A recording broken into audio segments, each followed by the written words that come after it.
नमस्कार दोस्तों, बोधि thinks bye YouTube channel में आपका दिल से स्वागत है। दोस्तों, समस्या में ही समाधान है, यह एक ऐसा मंत्र है जिसे हम सभी ने कहा है या सुना है, लेकिन क्या यह सच है? बहुत से लोग समस्याओं के सामने खड़े होकर बस इंतजार करते रहते हैं, आशा करते हैं कि समस्याएं अपने आप हल हो जाएंगी। यह एक सामान्य सोच है कि समस्या से बचने का सबसे अच्छा तरीका है कि हम इंतजार करें और उम्मीद करें कि समस्या खुद ही ठीक हो जाएगी। लेकिन क्या यह सच है? क्या वाकई मुश्किलों का सामना करना और उनसे निपटना इतना आसान है? इस वीडियो में हम बात करेंगे कि समस्याओं के सामने खड़े होकर इंतजार करना सबसे अच्छा विकल्प नहीं है। हम आपको सिखाएंगे कि समस्याओं का सामना करना उन्हें हल करने का सही और प्रभावी तरीका है। इस वीडियो के माध्यम से हम सीखेंगे कि हमारी मेहनत, समर्पण और सही दिशा में कदम बढ़ाने से ही समस्याएं हल हो सकती हैं। तो इस वीडियो को अंत तक देखें और सीखें कि समस्याओं का सामना करना और उन्हें हल करना ही सच्चा समाधान है। तो चलिए शुरू करते हैं। दोस्तों, बहुत समय पहले की बात है। एक राज्य का राजा बहुत चिंतित था क्योंकि उसकी पत्नी का जन्मदिन नजदीक आ रहा था। यूं तो कहने को वह राजा था, लेकिन फिर भी उनके वैवाहिक जीवन में हजारों प्रकार की समस्याएं थीं। परंतु राजा जन्मदिन पर अपनी पत्नी को एक ऐसा उपहार देना चाहता था कि जिससे उनके जीवन में जो दुख है वह कम से कम उस दिन के लिए दूर चला जाए। वह अपनी पत्नी को खुश करना चाहता था, किंतु आपने देखा होगा कि यह कार्य बहुत ही मुश्किल है, क्योंकि हम आज तक किसी को खुश नहीं कर पाए। हम चाहे लाख कोशिशें ही क्यों ना कर लें, लेकिन हम कभी किसी को खुश नहीं कर पाते, क्योंकि यह खुशी हमारे पास नहीं है और ना ही सामने वाले के पास है। जो हमारे पास है ही नहीं, वह हम किसी और को कैसे दे सकते हैं? अर्थात अगर आपको किसी दूसरे को खुशी देनी है तो सबसे पहले आपको खुश होना होगा, आपको खुश महसूस करना होगा। अर्थात वह खुशी आपके पास होनी चाहिए, तभी तो आप किसी और को खुश रख सकते हैं। एक दिन राजा ने सभी दरबारियों को दरबार में उपस्थित होने का आदेश दिया और साथ ही सभी मंत्रीगण भी वहां पर उपस्थित थे।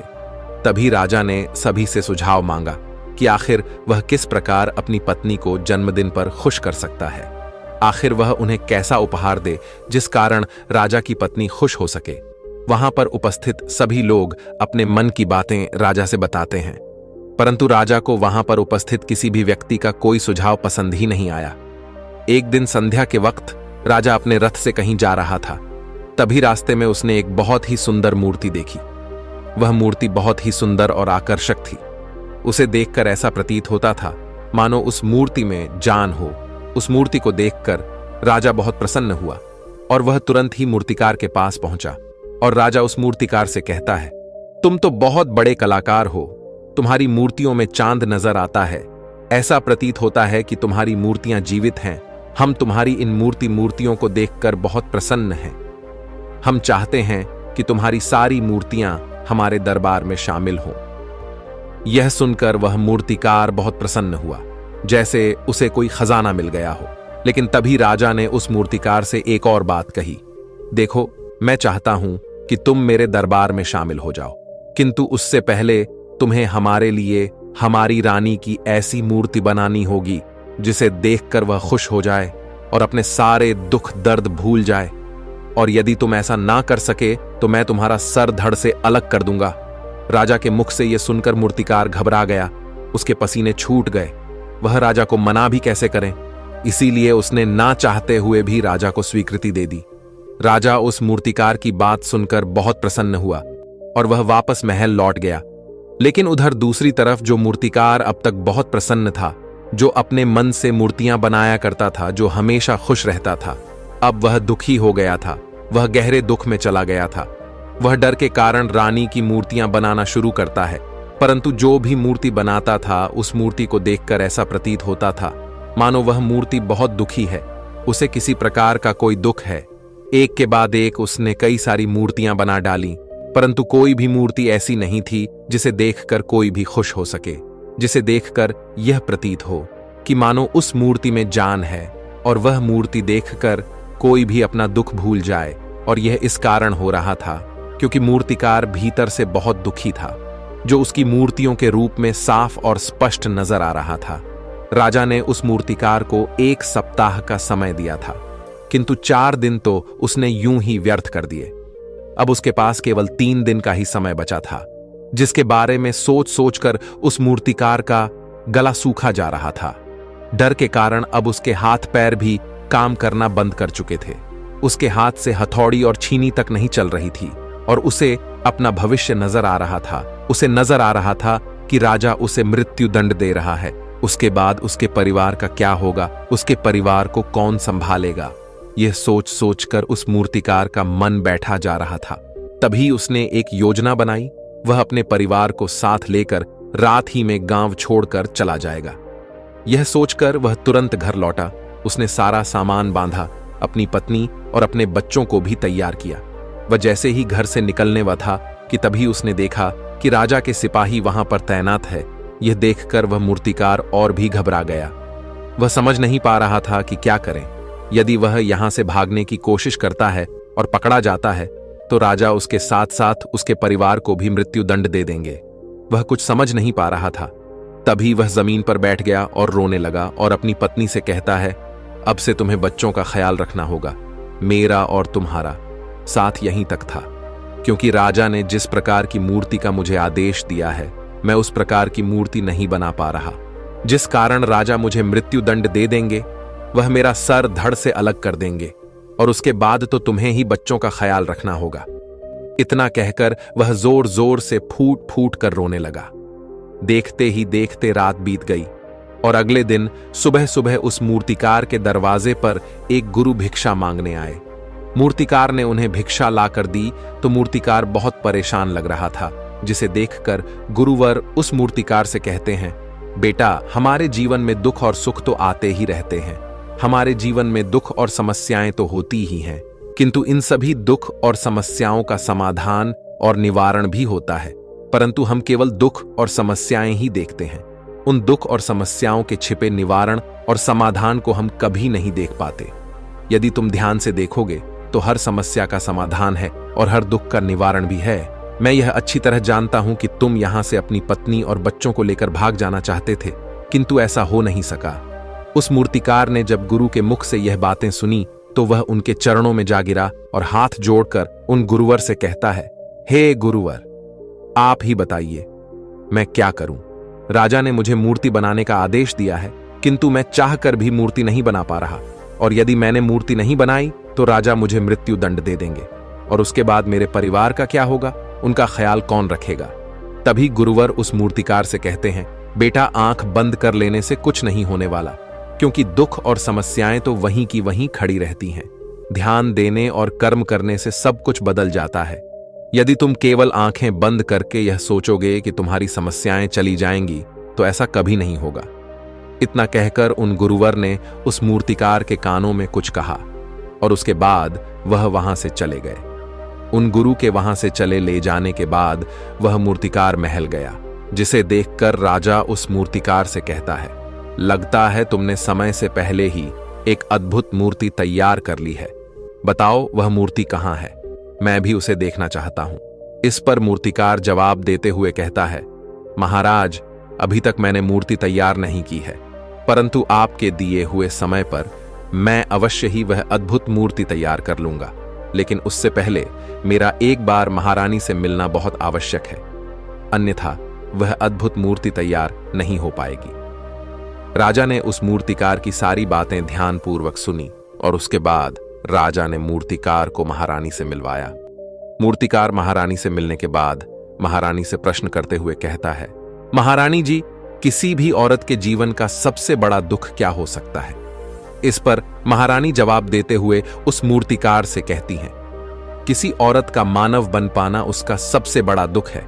तभी वह मूर्तिकार महारानी से एक और प्रश्न करते हुए कहता है, महारानी जी, किसी औरत के जीवन का सबसे बड़ा सुख क्या है।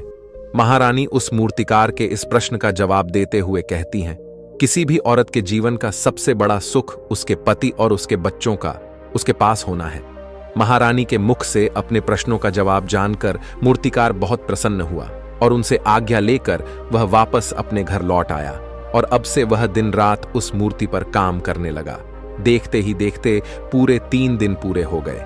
आखिरकार रानी के जन्म दिवस वाले दिन वह मूर्तिकार उस मूर्ति को लेकर राजमहल पहुंचता है, लेकिन अब राजा के मन में यह बेचैनी थी कि पता नहीं उस मूर्तिकार ने आखिर कैसी मूर्ति बनाई होगी, पता नहीं वह मूर्ति महारानी को पसंद आएगी भी या नहीं। इस प्रकार के कई प्रश्न राजा के मन में चल रहे थे।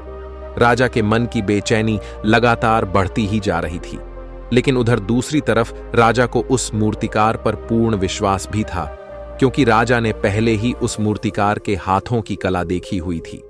इसलिए एक तरफ उनके मन में यह भी विचार चल रहे थे कि उस मूर्तिकार ने जरूर ही अद्भुत मूर्ति बनाई होगी। वह मूर्ति सफेद कपड़ों से ढकी हुई थी। तभी राजा ने उस मूर्ति की ओर इशारा करते हुए रानी से कहा, यह आपका जन्म दिवस का तोहफा है, इसे कबूल करें। उसके बाद रानी ने अपने हाथों से उस मूर्ति से वह कपड़ा हटाया और उस मूर्ति को देखते ही रानी की आंखों से आंसू बहने लगे। और यह देखकर राजा को ऐसा प्रतीत हुआ कि मानो रानी को यह मूर्ति पसंद नहीं है।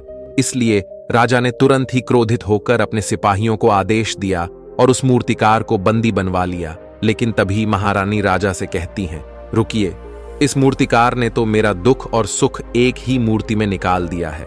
इस मूर्ति में मेरे पति मेरे साथ है और मेरे हाथ में मेरा बच्चा है। इससे सुंदर मूर्ति मैंने आज तक नहीं देखी। यह बहुत ही लाजवाब है, अद्भुत है। इससे सुंदर तोहफा मेरे लिए और कोई नहीं हो सकता। काश ऐसा मेरे जीवन में वास्तव में हो जाए, मेरे पति भी मेरे साथ हो और मेरे हाथों में मेरा बच्चा हो। महारानी की यह सारी बातें सुनकर और मूर्ति को देखकर राजा को अपनी गलती का एहसास हुआ। राजा अपनी प्रजा और अपने साम्राज्य की देखरेख में इतना व्यस्त रहता था कि वह कभी अपनी पत्नी को समय नहीं दे पाता था, जिस कारण राजा की आंखों से आंसू बहने लगे और दरबार में उपस्थित सभी लोग वह मूर्ति देखकर हैरान थे। आज तक किसी ने भी ऐसी सुंदर और जीवित मूर्ति नहीं देखी थी, जिसमें सुख और दुख एक साथ नजर आ रहे हो। उसके बाद उस राजा ने उस मूर्तिकार को रिहा करवाया और उसे ढेरों इनाम दिए और अपने राज्य दरबार में जगह भी दी। किंतु उस मूर्तिकार ने इनाम तो स्वीकार कर लिया, परंतु राज दरबार में उसे जगह नहीं ली और हाथ जोड़कर राजा से कहता है, हे महाराज, मेरी आपसे विनती है, आपने मुझे चेतावनी दी थी, यदि मैं यह मूर्ति नहीं बना सका तो आप मुझे मृत्युदंड दे देंगे। किंतु मैं आपसे बस इतना ही कहना चाहता हूं, हम में से चाहे कोई भी प्राणी क्यों ना हो, सभी के प्राण उतने ही कीमती हैं जितना कि आपका या महारानी के हैं। इसीलिए किसी को भी बिना दोष के दंड नहीं देना चाहिए। मेरी पत्नी ने मुझसे कहा था कि राजा की दोस्ती और दुश्मनी दोनों ही अच्छी नहीं है, इसीलिए मुझे आपके राज दरबार में कोई स्थान नहीं चाहिए। मैं अपनी छोटी सी दुनिया में बहुत खुश हूं। मैं अपने छोटे से परिवार के साथ बहुत खुश हूं। मैं आज तक जो करता आया हूं मुझे वह पसंद है और मैं अपने पूरे जीवन काल वही करना चाहता हूं। मैं जैसा हूं, जिस हाल में हूं, मुझे बहुत प्रसन्नता है कि मैं आज इतना खुशहाल इंसान हूं। अब मुझे आज्ञा दीजिए। इतना कहकर वह मूर्तिकार वहां से चला गया। दोस्तों, इसी प्रकार हमारे जीवन में भी बहुत बड़े बड़े संकट और दुख आते जाते हैं, किंतु वास्तव में तो यह दुख और संकट हमें कुछ सिखाने के लिए आते हैं। किंतु हम तो केवल उन दुख और समस्याओं को ही देखते रह जाते हैं।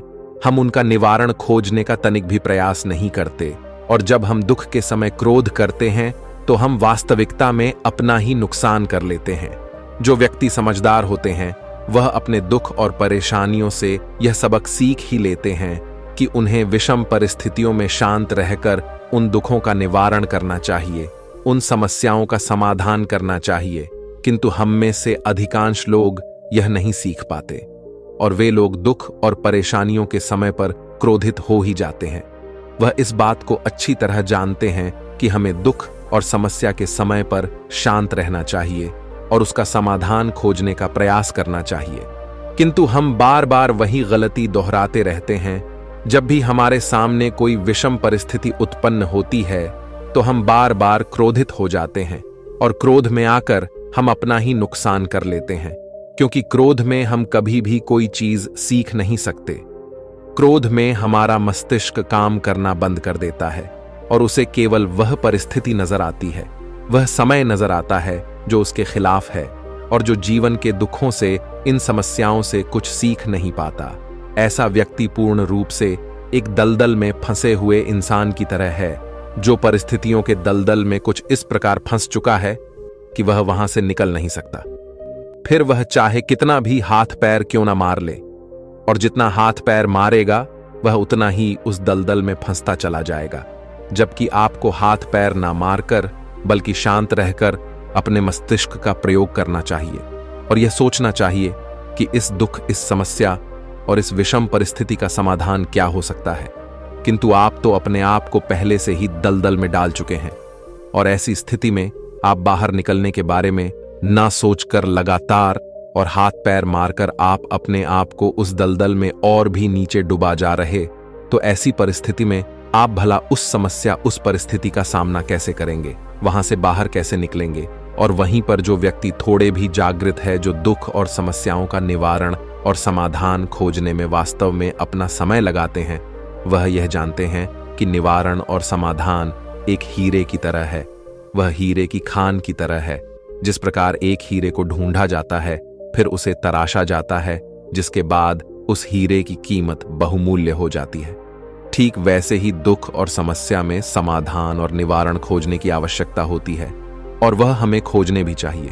और जब आपको मिल जाते हैं, तब आपको एक ऐसी संपदा मिलती है, एक ऐसी समझ, एक ऐसा विश्वास, एक ऐसी शक्ति मिलती है कि उसके बाद आपके सामने जब भी कोई समस्या या कोई परेशानी आती है, तो आप अकेले नहीं होते, बल्कि आप यह समझ जाते हैं कि वह विषम परिस्थिति आपको कुछ सिखाने आई है और आप उसका डटकर सामना करते हैं। उसे वह सारी चीजें सीखते हैं जो वह आपको सिखाना चाहती है और उसके बाद आप और भी मजबूत होते चले जाते हैं। आपका विश्वास और भी बढ़ता चला जाता है। आप और भी शक्तिमान और बलवान होते चले जाते हैं। इसीलिए महात्मा बुद्ध कहते हैं कि यदि दुख है तो उसका निवारण भी है, यदि समस्या है तो उसका समाधान भी है। इसीलिए केवल दुख में उलझे मत रहिए, बल्कि उस दुख का निवारण कीजिए। और यही आपको करना चाहिए।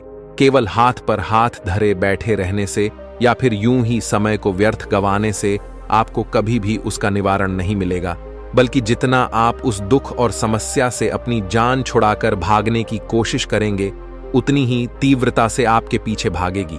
और जैसे जैसे समय बीतता जाएगा, वह दुख और समस्या और भी विकराल रूप ले लेगी और तब उसका सामना करना और भी मुश्किल हो जाएगा। इसलिए यदि कोई दुख और समस्या अभी आपके सामने है, तो उसे लड़ डटकर सामना कीजिए, उससे सीखिए और निवारण कीजिए। दोस्तों, आपने आज के इस वीडियो से क्या सीखा, वह मुझे आप कमेंट में बता सकते हैं। इसी के साथ में उम्मीद है कि आपको आज की वीडियो पसंद आई होगी, तो इस वीडियो को उस इंसान को शेयर करें जिससे यह कहानी सुनने की जरूरत है और उसी के ठीक बाद चैनल को सब्सक्राइब करें। तो चलिए फिर मिलते हैं ऐसी एक और नई वीडियो में एक नए मैसेज के साथ। तब तक के लिए अपना ख्याल रखें। धन्यवाद और नमो बुद्धाय।